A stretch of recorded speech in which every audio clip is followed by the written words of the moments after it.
my surprise, Kevin did not like this idea. We have to stick to the company route. If we run out of fuel, it's the company's fault. Company route? I scoffed. You got us lost again. You have no idea where we are again. I have to spend half my day correcting your F-ups again. Right now, the company route doesn't stand maintenance. I have no clue where we are, but I do know we need fuel. Kevin starts something. Well, we get in trouble. It's not bye-bye, and I get us. My reasoning is that if I run out of fuel at a truck after that request was over, it's perfect. It didn't allow me. I don't see it's very expensive. If I run out of fuel, I'll go down the highway to save the car. I voted to minimize penalties and to get some benefits. Ask that one.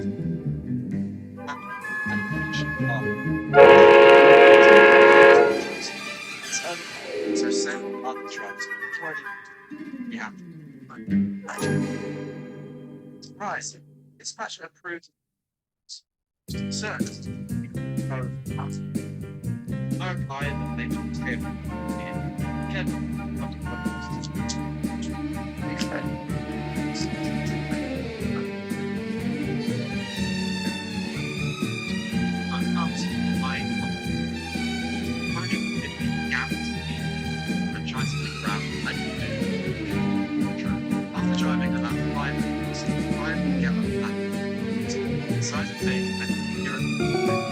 As I go through myself, I notice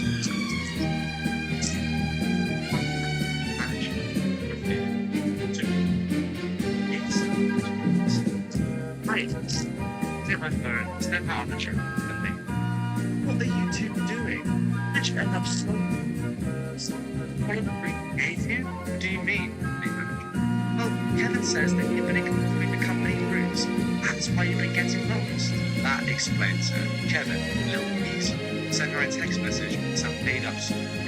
I glanced started. Fleet manager. First of all, I have no clue what happened. When I finished my shift yesterday afternoon, everything was fine. We were on course and I had plenty of fuel. I woke up this morning on the side of a 2-lane highway in the middle of Maverick, Indiana, with no clue how I got there, running. That is why I sent a message to you. No, you two are a team, so you have to work together. I take a deep breath, fighting back the urge to launch into a verbal tirade and surely get me fired. Fleet manager, you know what Kevin is like. Well, just figure it out. I have to fight the urge. Shoot tight. I return to the truck and make ready to head out. Kevin is sitting in the passenger seat, his precious notebook in hand. He's trying to hide a food eating grin in his face. But the 1970s Volkswagen Crash gives it away. So, he said, you can follow the company route, the company drive, so you can follow the company. Then has he open the page. I take it, I spell it. Listen to me, you're not my boss, you're not my trainer. I don't take orders from you. From now on, I'll drive the truck my way, you drive it yours. Unless it's an emergency, keep your cock close to the mouth shut. For a moment, he looks terrified, then eventually nothing. Good riddance. The rest of the day, I go through everything that had happened. When I think after all the times that I have to babysit as opposed to be a foreign security partner, I get blamed for everything going wrong and I just get lost. But a broken UV driver under a hovering contract doesn't anyone do. I need to get away from this clown. And how? If only there was some way I could improve these I'm just a truck driver. That is when it hit me. I wasn't a truck driver. Before I started driving, I was an engineer by trade. I mean, dealing with safety and environmental regulation. First, you can do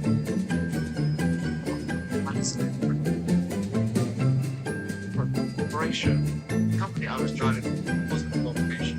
A hierarchy increasing. Managers and directors. Slowly responsible. First, demanding something else. However, I have to know how to get their attention.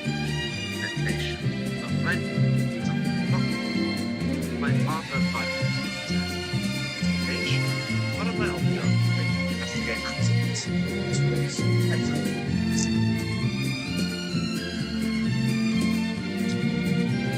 Doing this, I learned what doesn't gather.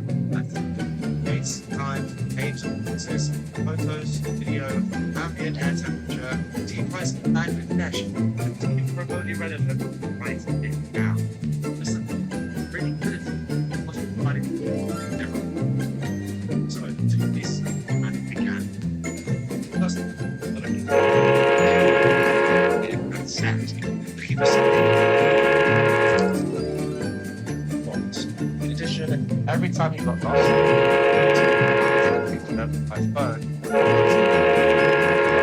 Yesterday, along with his motorman of his daily drive. Kevin will be under investigation and not even know it. I finish my drive shift and go on. Before I go to sleep, I decide to check the computer to see exactly what Kevin and the book are so very interesting. According to the GPS pings, he had, for some reason, turned the interstate and driven close to 500 miles, with over 150 miles going in the opposite direction way needed. I took snapshots of the thing and Kevin's driving, showing the duty map. But that would be enough. So I took a bold action. Then, stupid, dangerous, impolitic. I included dates, times, records, and I started writing an email. Another thing, and that is where I'm going to end. Don't worry, everyone. This story is even close to being over. No. Surely there's a play that company and truck company. So, see. Okay, yeah. Driver, everything going. So they check in, try to close, very expected. And then, when they log out, let's go. Oh, clear. I'll say everything's frozen. So, things look bad. Surely, now, aren't you going to say, yeah, they agree to get rid of the fight? Right. Perfection. And then, well, I don't know. That's what I'd probably say if I was the maybe it's just easy to say, oh, guys, sort it out, get along, work well together. So, Kevin in a Big Rig, part 5, shut down. Nice to read. Another one! Kevin and I were heading to Salt Lake City. The winter weather that had been slowly ramping up last month only continued. Fortunate after this snow and ice haven't caused any delays, but luck was about to run out. This story begins one night in Northbound, Nebraska, Interstate 80. Kevin, having driven day shifts from partner truck, and believe it or not, as sure as I didn't, Kevin had actually learned from me and decided to not only stop in a safe place, he designated and then the truck inspection. This was one of the few times Kevin made a rational decision.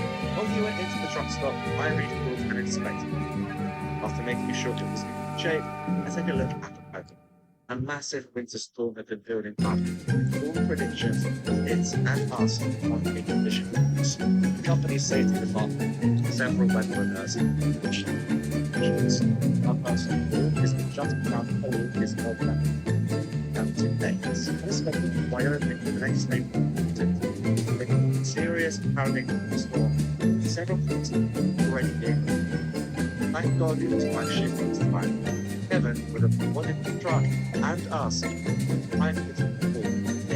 I knew we wouldn't make much progress. Since the roads were still dry, the snow wasn't falling, I figured I'd be able to make the course of the vehicle and push it down. Let the stick pass and continue on off the road there.